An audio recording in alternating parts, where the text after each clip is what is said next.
Welcome to another session in this series. In the previous session, we ended on question number 141. So here we start with question number 142. Cool. Now, in the diagram, angle PQT is 150. So this angle here, PQT, is 150. And you've been told that the length of QT is equal to the length of QS. Where's QT? This is QT and this is QS. So these lengths are the same. So if that's the case, that means this triangle here will be what?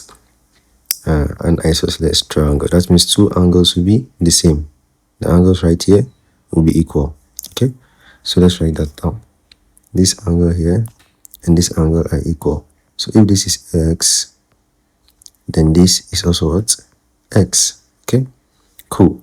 But we've been told that this angle right here is a right angle. Okay, it said angle SQT is right angle. So we need to find the angle PQR.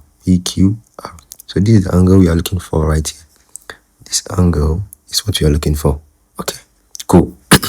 Now, to find this angle, to find angle PQR, we need to first find x, because this x here would help us to find this angle right here. How? Since these two lines are what? Parallel, and then we have a line crossing them, we can have what? Alternate angles. Okay, we can have alternate angles. That means this angle here is the same as this angle right here. Okay, that means this angle will also be x. Okay, cool. So now if we find x, then we can easily find the angle PQR. Okay, because the sum of angles at a point will give us what? 360. Cool. So now let's just find x. First, how do you find x? You know the sum of angles in a triangle add up to what? 90. You know this to be, sorry, they add up to 180. And you know that this angle here is 90.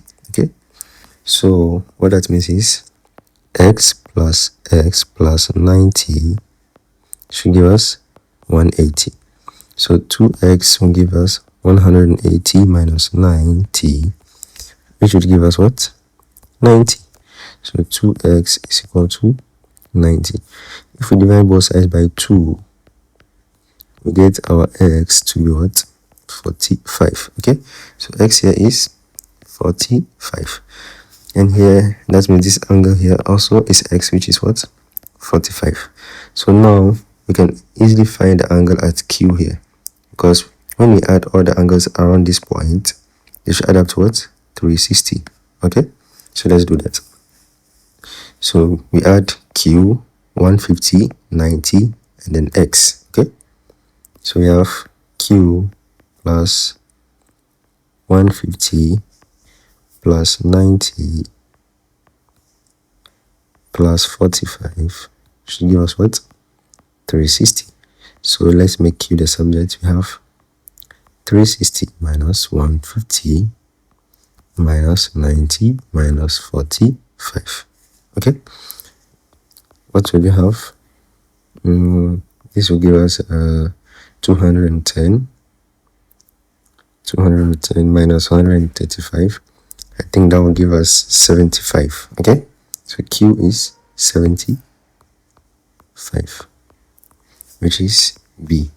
Okay, cool. Now let's move on to question number 143. Okay, cool.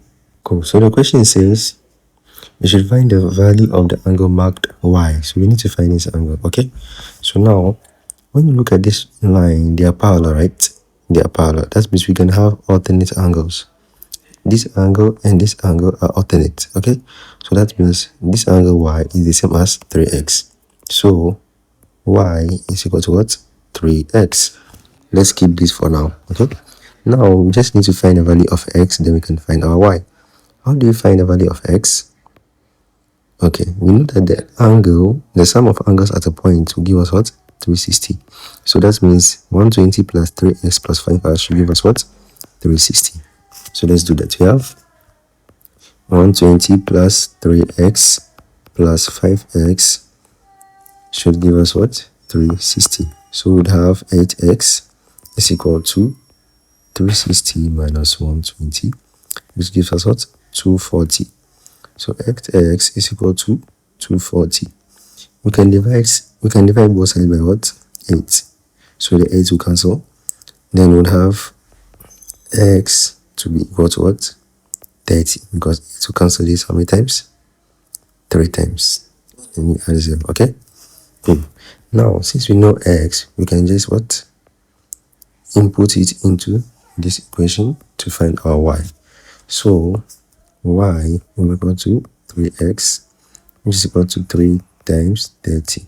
And that will give us what? 90. Okay? So the value of y is what? 90, which is B. Cool. Let's move on to question 144. Okay? The question says we should calculate the value of the angle P in the diagram. So we need to find this P. Okay? Now, looking at this triangle, we see that it is an equilateral triangle, because this sign over here, this 1, 2, 3 signs over here, tells us that all the sides are what? Equal.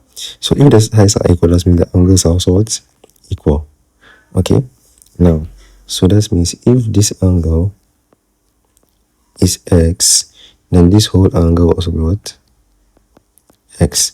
And then this whole angle will also be what? X. Okay? Cool. Now, we can find x by equating the sum of all the angles to what? 180, because we are dealing with a triangle.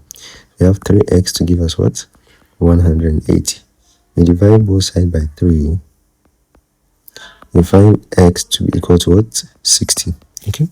So x is equal to 60. Now, if we come down and we deal with only this triangle right here, we can say that it is an isosceles triangle, because what? These two sides are the same. That means the angle here and the angle here will be what? The same. Cool. So let's label that angle. It will be the same. So if we call this angle, this blue angle, y, then this blue angle here also will be what? Y. Okay? So that means when we add y plus 130, we should get what? 180. Okay? So y plus 130, we should get what? 180. So 2y is equal to 180 minus 130, which is 50. So that means 2y is equal to 50. We divide both sides by 2, then we'll cancel out, and we have our y to be equal to 25. Cool. Now that we have y, we can easily get what? P, right? Our y is 25. Now, when you look at it, you see that y plus p should give us this yellow angle, this whole angle, which is what? X. So, our p plus y should give us 60, right? And we know y to be what? 25.